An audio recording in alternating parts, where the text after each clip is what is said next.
Hello. Hello, everybody. Good afternoon. Welcome to the ones who are here and welcome to the ones who are online. I'm Carolina Comanduli. I'm an anthropologist, and I'm very happy to be moderating this beautiful panel of people and organizations that I've known for a while and that are doing great work. So thank you also for the opportunity by the Digital Innovation Pavilion for us to be here today. Starting off the clock, everybody is still finding their way and trying to get settled, and it's very hot here, so we'll do our best. So I'll present briefly the panel, the objectives, and then I'll pass it on to the speakers, and we'll make it into more of a conversation as we are here with initiatives and movements that have a lot to share, and also with the audience. I see here people coming from youth movements and from coalition of NGOs, and we hope we can get a great dialogue at the beginning of this afternoon. So this is a panel discussion on exploring how digital innovations can build networks that sustain movements. Movements are built not on data alone, but on story, on song, and shared experience to build connections. This panel explores how technology can amplify the cultural voices and forces, such as art, music, and storytelling, that transform environmental awareness into collective action. In collaboration with the UCL Multimedia Anthropology Lab, with Flourishing Diversity, Earth Calling, Bridging Ventures, and Selvagem project, we explore how multimedia methods can be used to cultivate global networks for climate action. And we examine how digital innovation can deepen belonging, bridge disciplines, and support decolonizing practices. Together, we imagine a future where technology can nurture the emotional and cultural ecosystems that make global movements effective. So now I'm going to pass over to the first speaker, Jerome Lewis from the Anthropology Department at UCL and representing Flourishing Diversity. We're very happy to be launching the book you're receiving at first hand, the Flourishing Diversity Manifesto, written by Jerome Lewis and Chris Knight. And Jerome will explain a bit on how this movement came to be, how it was born, and how it's growing. And we invite you all to join in. Thank you.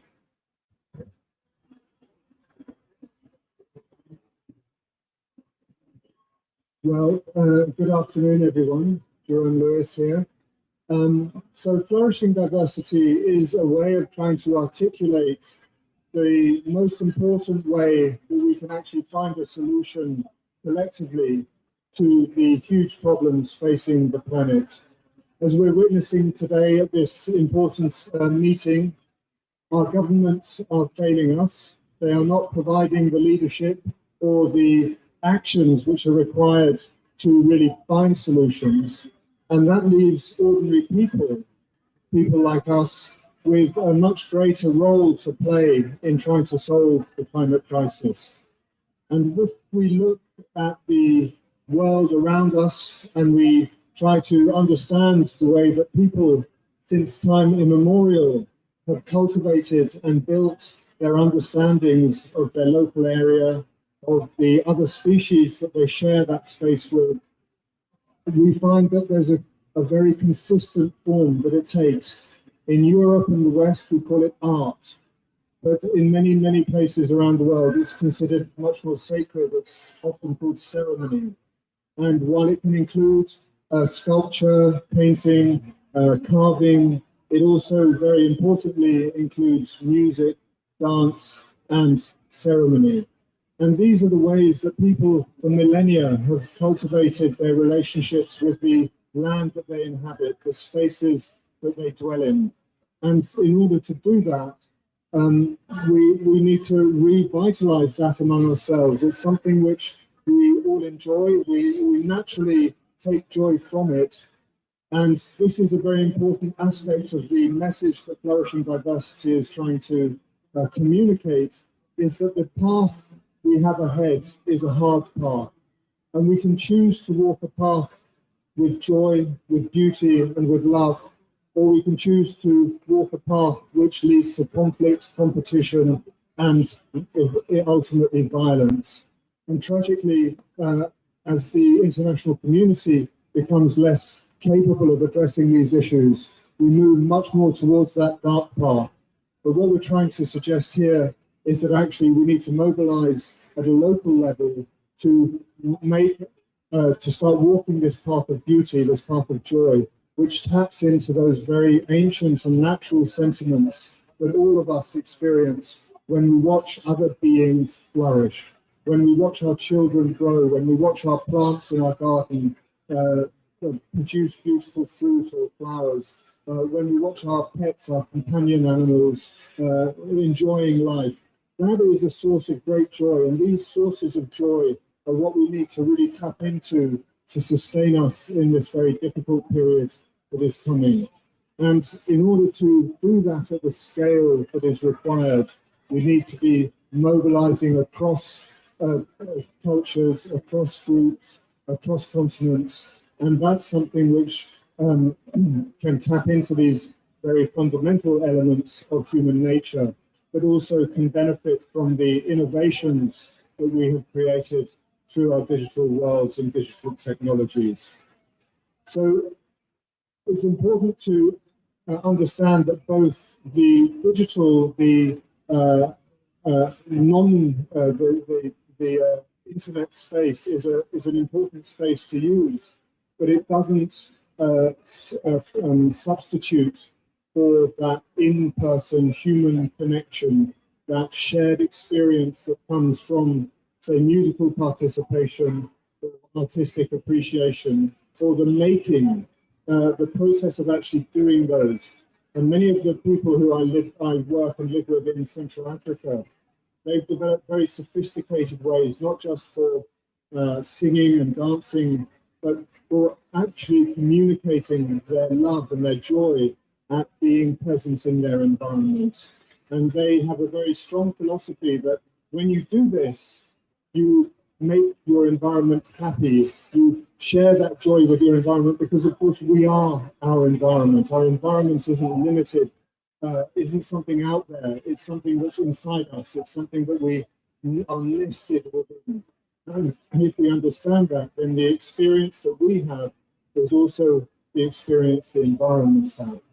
And so to create spaces for those rich, rewarding, joyful experiences to start to become more frequent and common is going to be a key part of how we build a global environmental movement. And I would just like to ask Joe, who's sitting next to me, to explain a little bit about how she's understanding that process of building this much bigger global environmental movement of local people thinking about the solutions in their local area and being supported in that very hard work which it takes to achieve that. So thank you, Jo. Thank you, Jerome. So I want to speak to what I believe is the heart of the problem, or the heart of the solution even, which is our culture. Our culture is like the emotional weather system of our planet. And so by working with culture, we can really start to build networks and build communities. We often think of it like we are in a process of disconnection. We are disconnected from one another, we're disconnected from our environment, and we're also disconnected from ourselves. So when we look at the poly crisis, we could also say, okay, yeah, we see the emotional problem, environmental crisis. We see that we have a problem relating to the environmental world around us. But how do we relate to the world around us if we can't relate to one another? And then we start to see that we have a social crisis. And that social crisis is what brings us wars, what brings us conflict. And then we say, well, if we can't get along with one another, it's because we don't have a relationship with ourselves. And so if we don't have a relationship with ourselves, then how can we connect with one another? And we see that that is because we don't have a connection with the spirit, with the spiritual crisis. So when we look at trying to solve the environmental crisis, we look at, okay, carbon reduction. But in the long run, maybe it is the illuminating the spirit within inside us that will help us to get there. And so in many indigenous cultures, the word for music and the word for spirit are very similar. And so when we look at the connectivity and the way that art, music, and culture really help to bring about a kind of like the fabric of our society, this is what helps us to determine our morals and determine the way that we exist with one another. By working through the mediums of art, music, and culture, we can really start to build a tapestry between us. I was really lucky and very privileged to work on Live Earth, which was Al Gore's climate change concerts back in 2007. And Raj was also on Live 8, which was the Make Poverty History campaign. Both of these concert series were actually born before mass media, social media was actually alive. Facebook was very young, TikTok and Instagram didn't even exist. So when we look at the format that these concerts took, they were incredible. They, Live Earth actually, was streamlined to nearly 2 billion people worldwide. And now the way that media is changing, we don't look at one particular channel. So, looking at the Flourishing Diversity initiative, the way that we receive, media these days is in a very diverse way. There are billions. Everybody has their own individual channel, whether it be on YouTube, whether it be on Instagram, whether it be on TikTok. They're able to communicate. And so by building networks and creating communities and localizations, we can educate people and help people to actually share these messages online, creating millions of platforms that all share their really important messages. And I feel that it's very important for us to create these small in-location events where we can build community, where person to person we can start to connect with one another and we can share ideas. And it's through that idea of nurturing creativity that solutions will come. Because when I started Earth Calling, I was speaking to one of the people that were helping to put together the Make Poverty History campaign. And he was saying, we need one singular call to action. We need to be able to describe it in 3 words so people can understand it. And when I thought about it, I was thinking, the crisis that we're in is, I don't actually agree that we could have one singular call to action and ask people to like engage with that. Because what that means is that people are then leaving their creative mind to one side and not actually thinking or creating agency. They're not actually solution finding, they're not collaborating with, come up with diverse solutions. So when I started Earth Calling, I was actually looking at like foundational principles. And I believe that one of the foundational principles is creativity.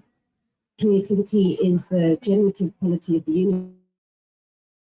Engage people in their creativity, then more ideas will flourish, more possibilities in life.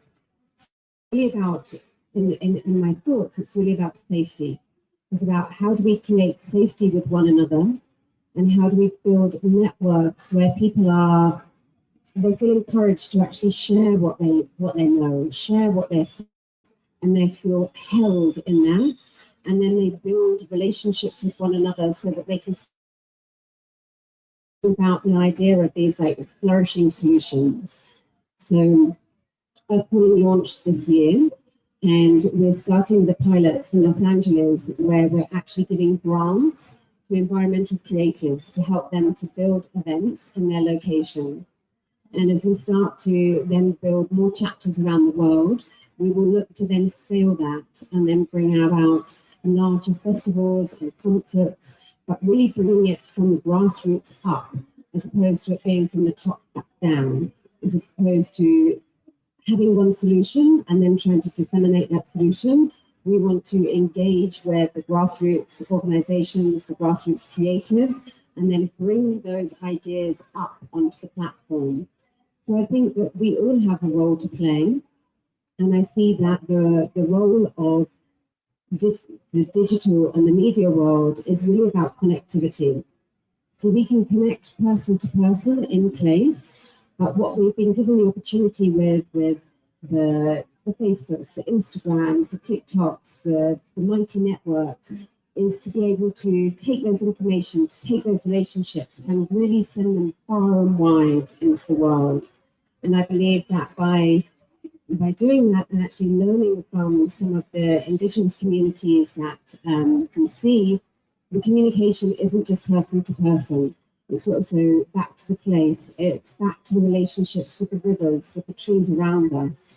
And so it's really about spreading ideas and spreading culture, and then embedding that culture into the global platforms. And I believe that through that, there are many possibilities that can do. So I'm going to pass over to Raj.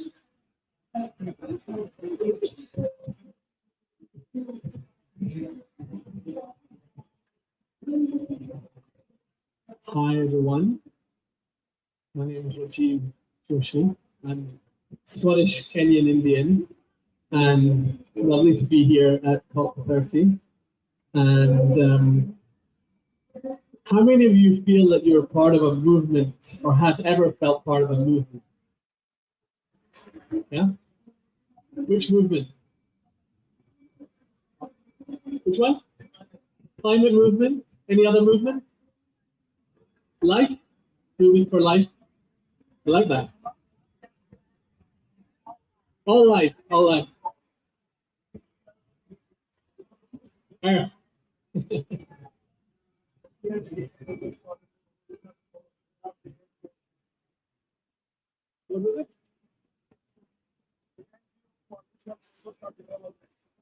NGO Coalition for Social Development, protecting civil society space. Very important. Well, you know what? For me, one of the things that is most beautiful that I realized was that there is already a movement of movements. That in this moment, there are hundreds of thousands and millions of people all over the world who are organizing in different ways, shapes, and forms for the things that matter most to them. And that movement, that as our hearts beat in synchrony with other forms of life, that drumbeat is happening in a symphony with all forms of life. And that as that drumbeat happens, the planet, our beautiful Mother Earth, she's surrounded by these beautiful beating hearts of the species that are organizing for life. And that life force is stronger than we can ever imagine. The fact that our climate is being transformed by our own activity is something of deep concern. But we cannot underestimate the force of Mother Earth and the power of all forms of life that live on this planet. And I think for me, what's beautiful about this period of life and time is that we actually have the opportunity to reach people all over the world. I mean, has there ever been a point in human history where you could reach any individual, where 8 billion people can be connected to each other?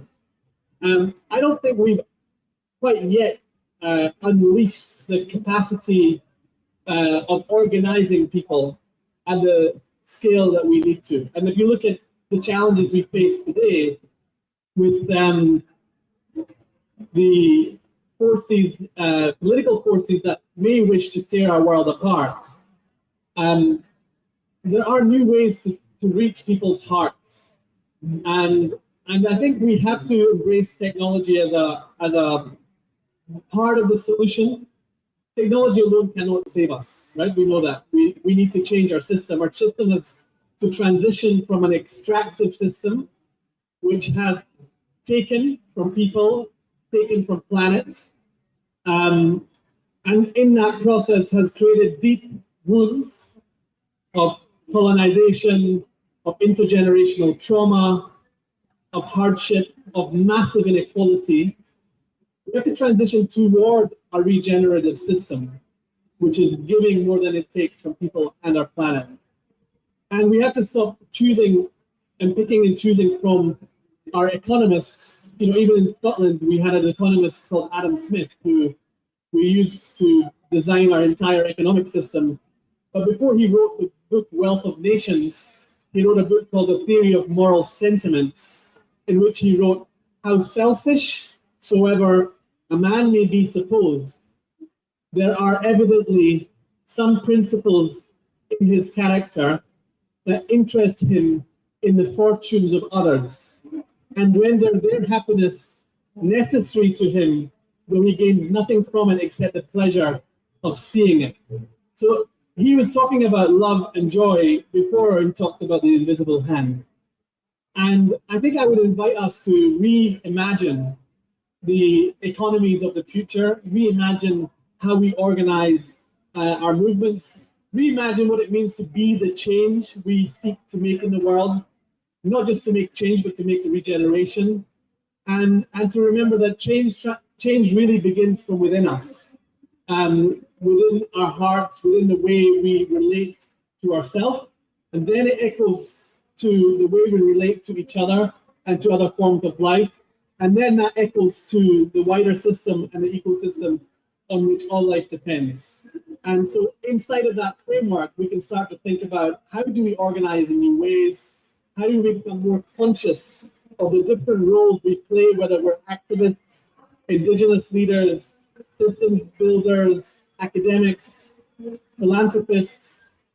As we're conscious of the roles we each play, we can start to orchestrate transformation in different ways. And that's really what the Decisive Decade inquiry, which I was commissioned to write with Christiana Figueres, is all about. You can look it up. It's on Oxford University's website. And it's all about how do we start organizing for systemic change.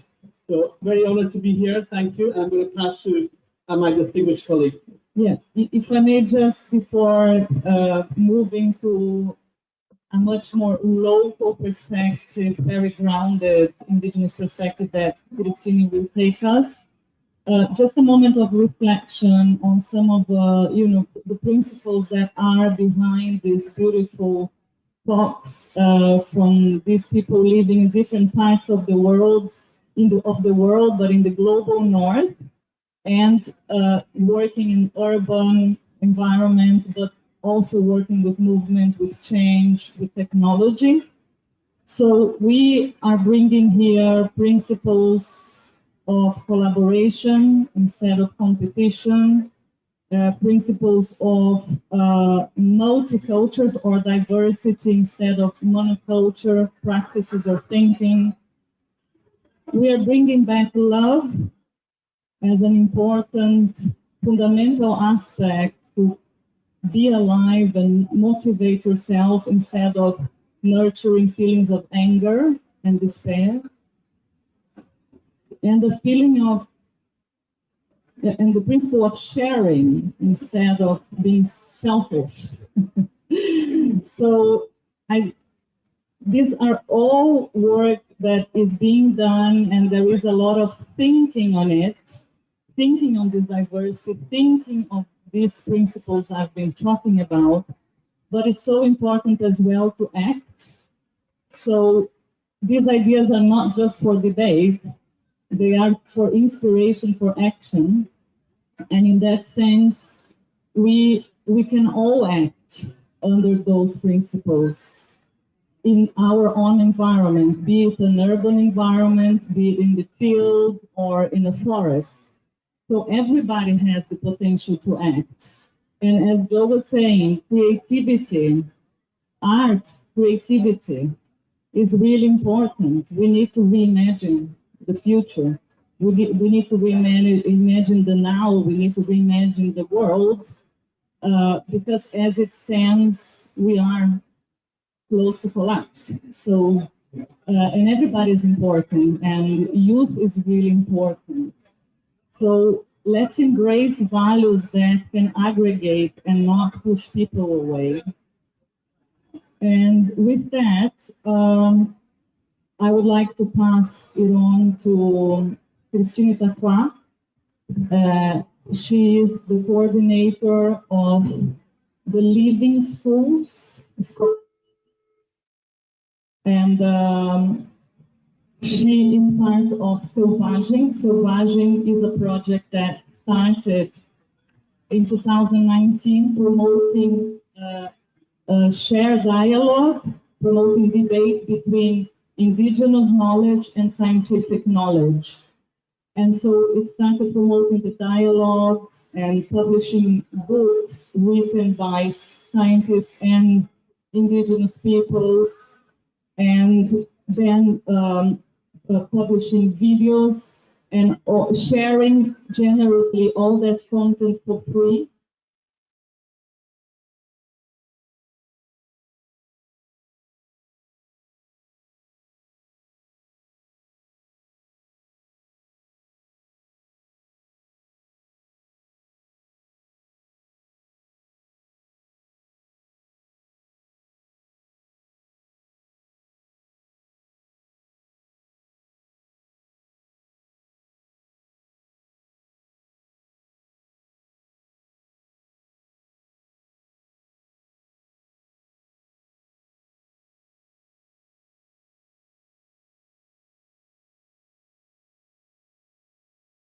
That Selvagem is sharing. So as going back to what I was saying, it's not just about talking about diversity and collaboration and regeneration, but it's about doing. So we need to range from whatever we agree with and feel is right to our own actions. So with that, I'll pass on to Chris so she can share more on that beautiful initiative. Thank you.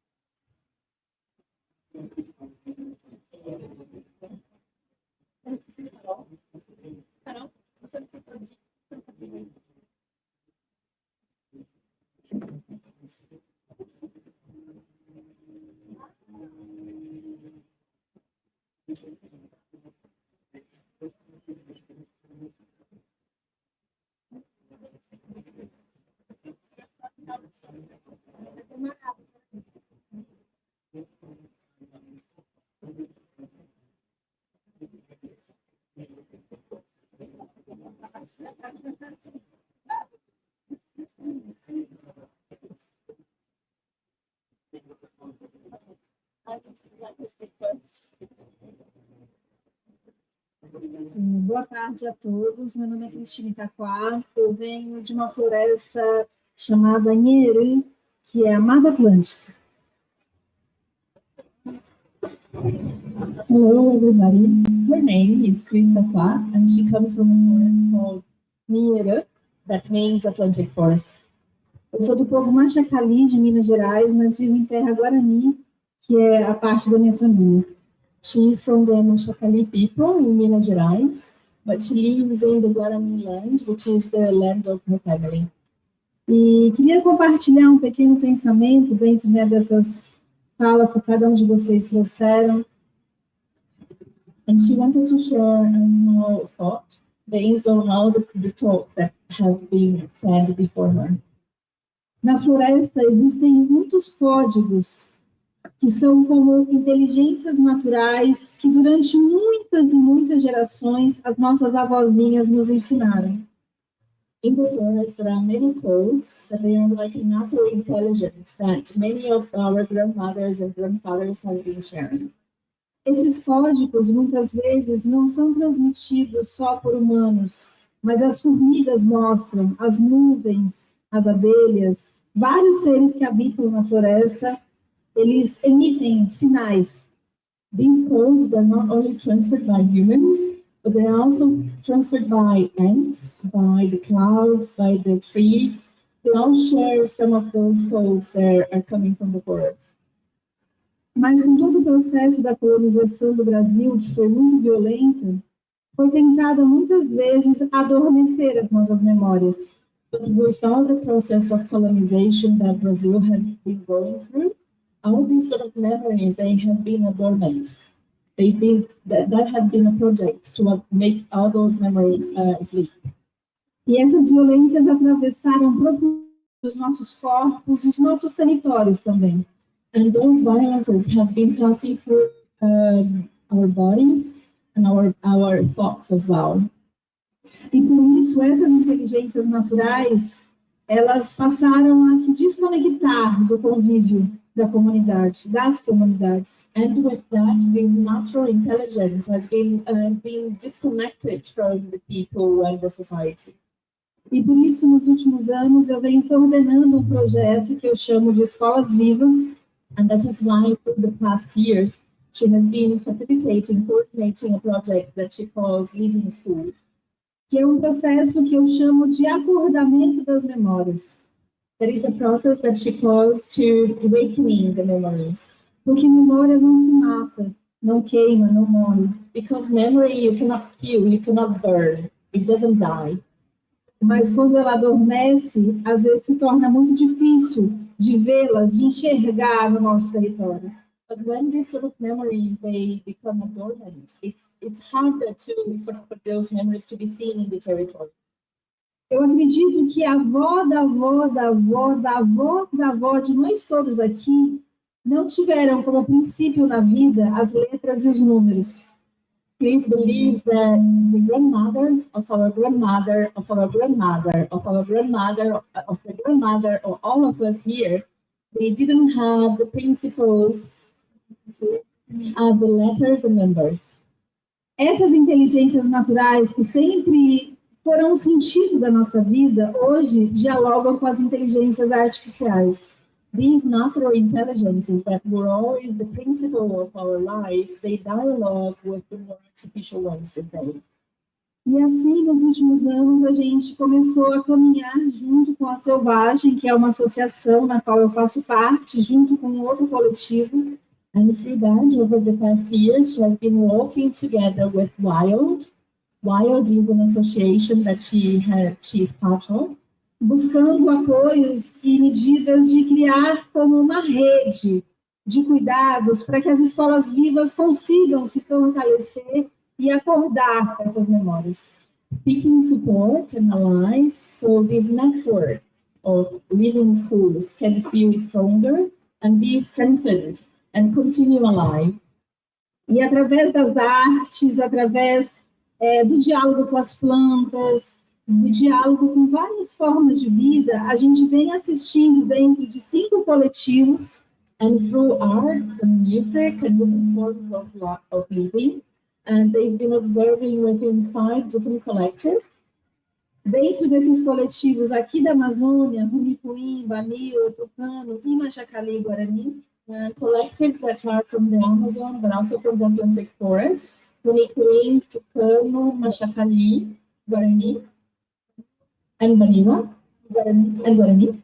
junto com esses 5 coletivos, a gente vem buscando criar esse processo de que essas inteligências naturais, que elas consigam transmitir as suas mensagens através de redes que nós publicamos em forma de vídeos, em formas de podcasts, em formas de materiais escritos, mas também através de uma arte que sensibiliza e como que afeta positivamente no sentido de a consciência ampliar.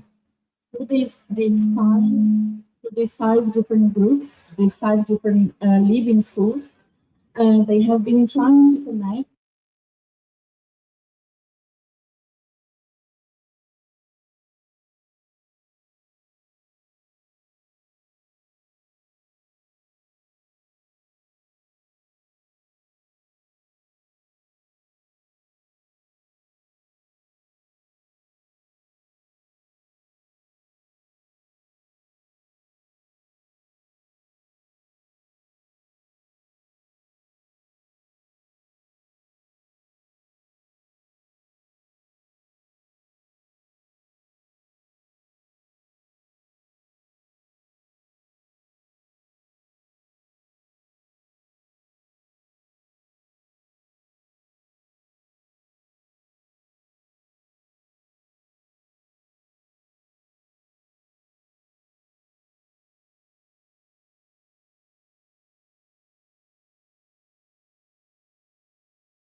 Hi, my name is MK. First of all, okay, because I'm right next to the thing, so I'm actually I put an earphone in because I don't see that. No, it's fine. So yeah, my name's MK. I'm not really part of an organization anymore. I work for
in America.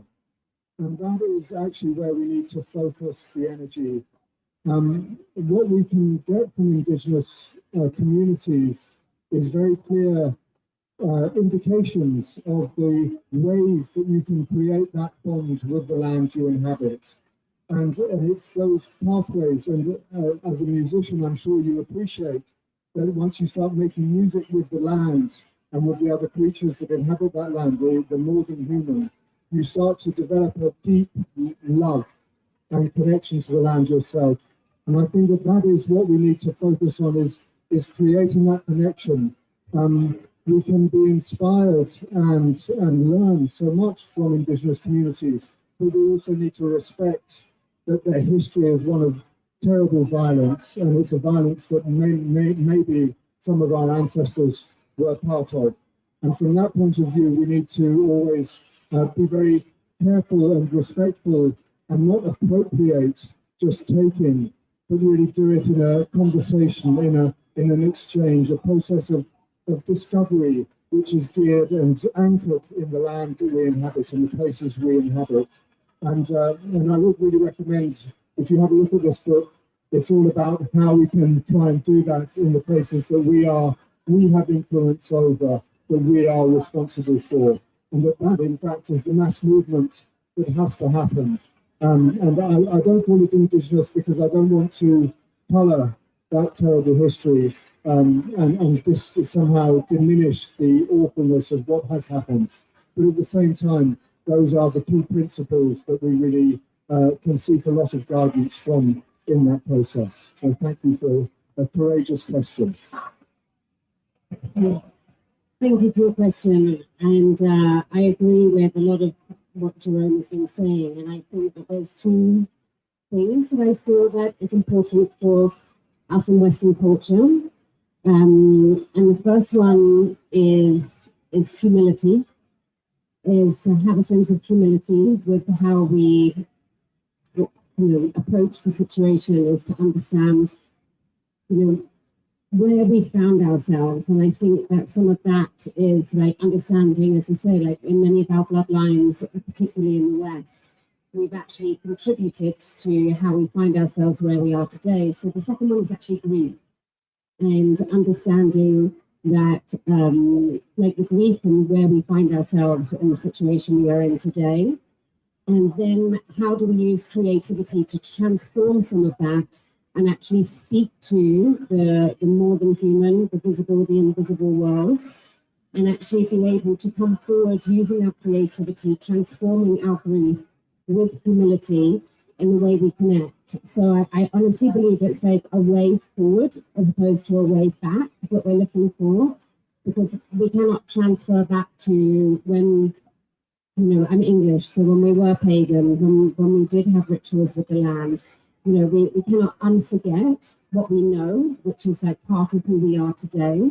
But it's how we include that in the way that we move forward. And that is with humility, that is with sensitivity and with creativity, so that we can help to transform some of these emotions and then bring more people into the awareness of where we are and what is possible.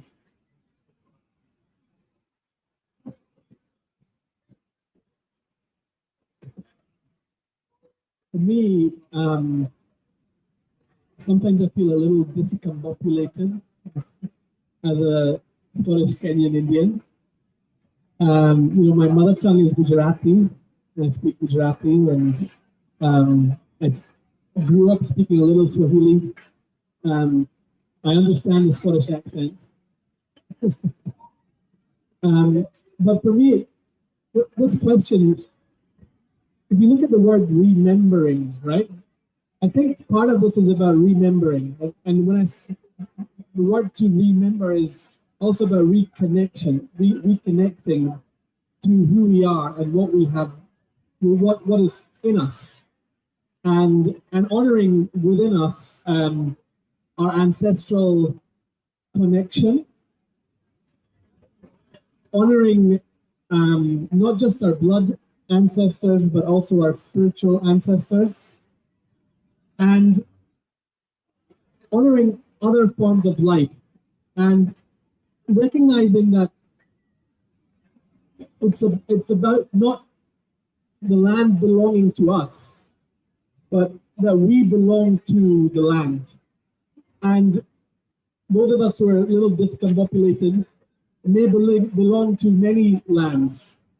And in honoring our ancestors, there is no reason why on the journey that we're going on, and we just this week launched a fund called the Journey Fund, which is supporting the just transition for the countries that are an economy committing to fossil fuel phase out, including communities in Amazon, in Michu and Puerto Legítimo, 50,000 people who receive access to solar energy, which is critical if we want to talk about digital innovation, because you can't digitally innovate if you have no access to electricity.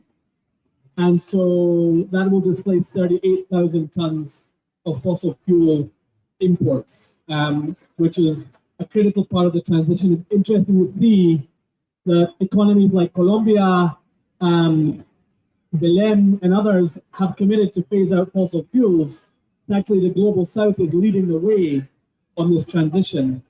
And in that journey, we have to acknowledge that we all have a responsibility of showing solidarity to each other. And even though we may not identify as indigenous, it does not mean that we cannot show solidarity for indigenous people, for people who are being left behind, for people in Jamaica whose homes have been torn apart by a hurricane.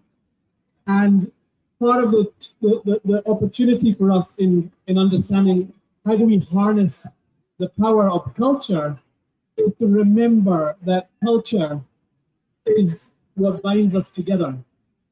culture is what allows us to respond in the hardest of times. Culture is why you have the artists in Jamaica out wading through water, not singing, well, singing to keep the spirits up, but getting food to people. And culture is what lifts our collective spirit. And so I would invite us to take this moment that we have at CULT to understand how can we bring our culture, our movements together to stand in solidarity in order to stand against the system that is destroying our planet and destroying our civilization. And so thank you for the question, and thank you for spending time with us.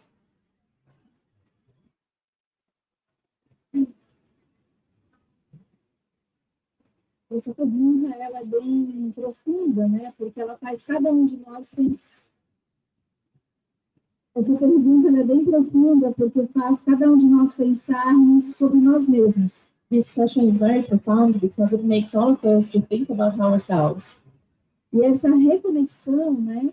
Foi falado aqui, como que a gente relembra, reconecta e consegue de alguma forma encontrar caminho, né? Uma direção. And this reconnection, the way that has been said here, remembering, reconnecting, and finding a way to connect again with this path, with this past. Eu acredito que faça sentido se a gente pensar que não somos só nós humanos e os nossos antecedentes, os nossos ancestrais, que aqui caminhavam. It makes sense when we think that it's not only us humans, but it's not only us, but also those of our ancestors that have been on this path for longer than us. So, it's rooted in the past. Existem dezenas de espécies de abelhas nativas que não estão mais existindo por conta do excesso de celulares, com suas ondas invisíveis, passando comunicação ao mundo. There are dozens of bees that used to exist and they're no longer alive, existing because of the frequency of mobile phones that we are using so often. As abelhas, assim como os morcegos, eles são essenciais para que a gente continue existindo. Bees, as well as bats, they are essential for our existence on the planet. Então, muitos dos humanos que não sabem da onde vieram ou da onde vieram seus avós, so many of the humans that don't know, they don't know where they come from or where their grandparents came from. Tem que se lembrar que também existem muitas espécies de seres animais, vegetais e minerais que não estão mais existindo hoje aos nossos olhos.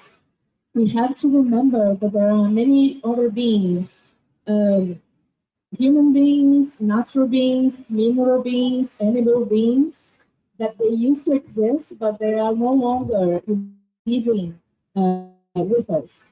Mas os espíritos deles ainda estão aqui entre nós. But their spirits might still be with us. Principalmente os espíritos das árvores grandes, das árvores centenárias. Especially the spirits of the big trees, the centenary tree. Os antigos rezadores que tinham essa sensível concentração de dialogar com os não humanos. The elders that are prayers and shamans that have the sensitivity of thinking and speaking with other than human beings. Eles insistem em nos dizer que a gente precisa parar. They insist on telling us that we should stop. E repensar, e relembrar, e reconectar esse caminho, essa direção. And we should stop and rewire ourselves, reconnect with this path. Porque todos nós somos filhos da Terra. Because we're all sons and daughters of the earth. Em todas as Áfricas, em todas as Américas, todos somos filhos da Terra. In Africa, in Americans, in our Europe, we are all sons of the earth and daughters of the earth. O que precisamos é conseguir ampliar essa consciência e entender que essa rede de afetividades tem que ser por todos. What we should think is how to amplify our consciousness. So our network of conscious can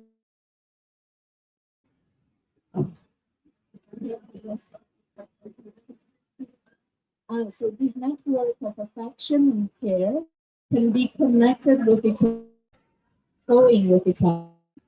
E assim, eu acredito que as memórias, essas memórias antigas que você sente, muitos sentem, que se apagaram em algum momento da história, elas estão dentro de você, estão dentro de cada um de nós. Só que a gente precisa parar e se concentrar para sentir. So Chris feels that this memory that you feel, that many of us may be feeling as well, it's within us. So we need to stop. So we can, as stopping, we can reconnect, we can rethink, we can care again for that feeling. But we have to learn how to stop in order to do this connection. Thank you all for responding. Hope it's helpful. Beautiful. And we're going to go for our final question. Unfortunately, conversation is going well, but we have a limited time. Also going to be here if anybody wants to talk after, but let's go for the last question. Thank you. Mine is not a question. Contribution. Because I would like to start by paying homage to the ancestral people of Kitameta of the land. Because if we're talking about ancestors, talking about cultures, we need by starting by paying homage to the ancestral land of the people that we represent. I am from Africa. I am an Asian community. I understand this. And I believe that this conversation is too rich that we were to expand this to have a broader diversity of the places that we work. If we would have had those persons from the places that we work sit here, we can start to discuss, have what we call community conversation. And only in community conversations that we can elevate key conversations where we can push that into policies. I chair the NGO Coalition for Social Development at the UN. I am just from Doha, where the new treaty has been signed for social development after 30 years of the Copenhagen Declaration. And in social development, it's people-centered. And when we talk about people-centered, we are talking about what we are discussing here. I cannot say how rich this conversation is when I listen to you, the narrative, and second, I feel like there's a clear diversity in the conversation in the room. I stood up not to commend, but just to add the voice of Africans in a larger sense, because when we talk about community living in the Amazon, we have those that are also living in the Congo Basin, in those other places in Africa. Those who do not have opportunity to become here based on the fact that resources are limited. So you here are speaking on behalf of all the others who do not have the opportunity to engage in these conversations. I like the fact that you're doing the cultural, the music, and humanizing. Music is a language. That language can be understood from communities. And each community has a way they communicate. Some beat drums, some use leads to transport that you can recall, some write on uniforms, as you know from history, and more. This is all forms of conversations and communication. People in the Aborigines, the indigenous, as they are called, and the names that they call, they're the author and the origin of the world. And that is why it is important that we maintain, and I like the way you address, the way we address, you speak about the way we present and address, we should address those people in terms of public gathering. I agree with you. We have many scholars who sit and talk on behalf of the people because, and for that reason. So I agree. Then I want to thank you. I listened to you carefully. Unfortunately, the rain is falling. I would have loved us to have a circle to have this conversation because this is not an academic. It's not a thing for academic. It's a thing that we should sit in a circle and discuss like a community. So in the next session, we should not only end here, but this should be a prelude so that we can elevate key outcomes and look if these outcomes are reflected in the Berlin declarations at the end. The Berlin outcomes, not the declaration, the outcome of Berlin, the top 20 person. How did this translate into, how does it reflect into the policy? If not, it's just another form of talking. And then when I listen to her, I feel connected. It echoes deep in me because I resonate from that cultural. I feel her with the energy, the spirit, and I don't want to take this much of the time, but I also want that maybe my brothers and others who want to contribute. Even when you say that you don't have culture, you have. If you go back to history, the concept of living, you will see where you are. If you look back history, it's just because there's a deliberate denial and there's some class of people, or I don't want to call people or so, who have taken that superiority over others, and that is what is happening where we are. If they say civilization started maybe in Africa, as it is said, why is it that others are more advanced and they are not? They are still using them as pictures and things to show how poor people look. It's selfishness. It changes focus, the way we look, the way you look at me, the way you think about me, behavior, the way we think. That's the spirit. Your thinking comes from the spirit. We inspire you from the spirit to think and act. Thank you. Thank you very much for your beautiful contribution.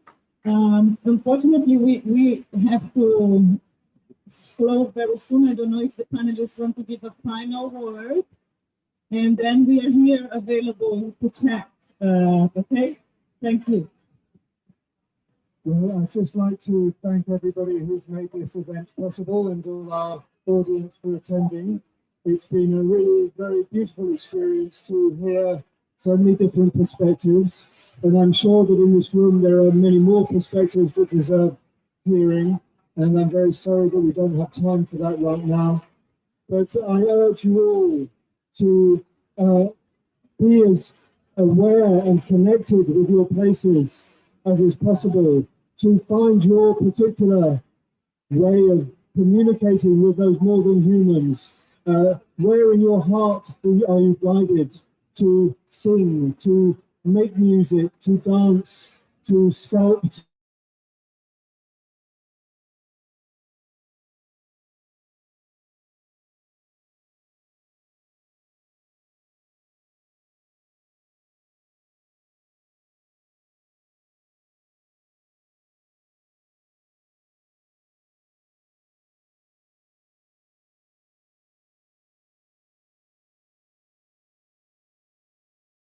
So,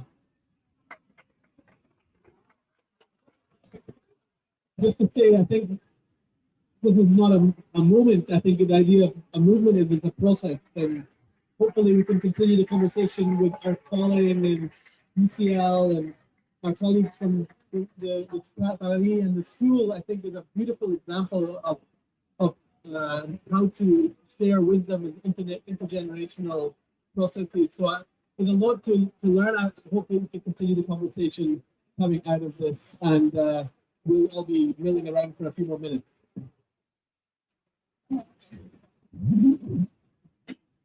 Eu queria só agradecer também a presença de cada um de vocês e dizer que foi uma alegria poder transmitir um pouquinho do meu pensamento. I just want to thank you, each and every one of you here, and also to say that it's been a joy to be able to share a little bit of her thoughts and knowledge with you all. Mas dizer, assim, uma palavra final, eu diria que o processo de escolarização no mundo inteiro, ele dominou mentes, memórias e territórios. But also, as a final word, to say that the schooling, the way that the schools are done across the world, has been dominating people's memories and territories. E eu convido, ou convoco vocês todos, que são pais, mães, avós, tios, lideranças, And I urge each and one of you, their parents, their mothers, fathers, their teachers, their leaders, porque não vai haver mudança de hábito e uma transformação nesse sentido maior do respeito à natureza, às florestas, para que um dia a gente possa ter uma justiça climática, uma justiça ambiental, se os processos de escolarização não mudarem. there won't be any change of habit. There won't be any change in our path if the way that the schooling is done across the world does not change. Porque a educação é a base que move a nossa existência. Because education are the roots that move our existence. Não a educação da letra e do número, It's not the education of the letters and the numbers, mas a que faz a gente se conectar com os códigos sensíveis de tudo que habita na Terra. but the education that makes us connect with the sensitive codes of everything that is on earth. Então, isso é um convite a gente pensar para onde nós estamos indo, para onde nós estamos levando os nossos filhos, para ser alguém na vida. So this is an invitation for us to rethink. Where is it that we are taking our kids? Where is it that we are taking our sons and daughters to what they're going to be when they grow up? E essa é uma mensagem que eu trago de muitas, que não puderam chegar e não vão chegar aqui. And this is a message that she brings from many that couldn't be here, wouldn't be here. Que são as mãe paca, mãe cutia, mãe lontra, mãe onças, muitas abelhas e formigas. They are the mothers of the bees, they are the mothers of the ants, they are the mothers of the many animals that couldn't be here. Porque elas estão todos os dias querendo ver seus filhinhos brincando na água limpa, numa terra viva. Because they are all mothers that every day wants to see their kids, the babies playing in the water, playing in the field, and they are not capable of coming here and telling us this. Então a gente precisa começar a olhar para as outras formas de vida e não só para o nosso próprio vida. So we have to see other forms of living, other forms of education that goes beyond our own value code. Thank you.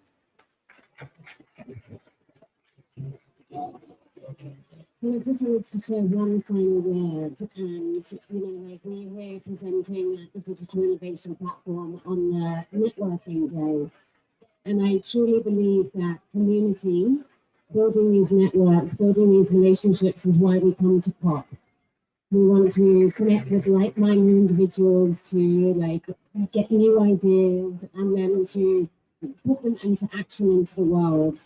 And so the deepest thing that we can do is listen while we are here. Listen and connect to one another, share your ideas, but also while you're sharing, still have the opportunity to listen to others. And I hope we can all walk through this journey with a lot more compassion. So thank you so much. Thank you, Carolina. Thank you all and join the Flourishing Diversity movement. Can I call it a movement? Thanks a lot. Hope you enjoyed it.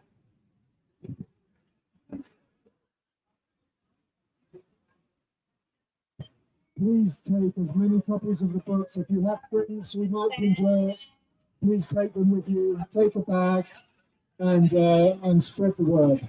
Thank you.